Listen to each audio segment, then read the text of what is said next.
शौहर अलग घर ना दे तो बीवी क्या करे। अगर सास बहू के लड़ाई झगड़े होते रहते हैं और शौहर किसी भी तरह अलग घर के लिए राजी ना हो तो ऐसी सूरत में बीवी क्या करे।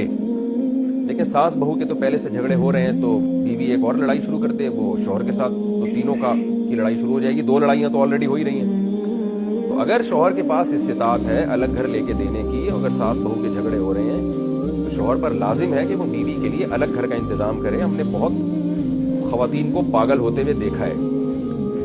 देखिए, जॉइंट फैमिली में रहने के जो फ़ायदे हैं वो सेपरेट रहने में नहीं है। ये बात तो ख़वातीन को भी अच्छी तरह समझ लेनी चाहिए। बहुत सारे फ़ायदे हैं इसमें, बहुत बरकतें हैं इसमें। लेकिन जहाँ झगड़े हो रहे हों और ना काबू में आ रहे हों तो फिर अलग कर देना चाहिए। माँ को खुद ही चाहिए कि वो क्या है, भाई ये नहीं हमारी बन रही है, आप बहू को अलग लेके रखो। तो अगर शौहर में इस्तिताअत है तो ऐसी कंडीशन में शौहर को चाहिए कि बीवी को माँ से अलग रखे।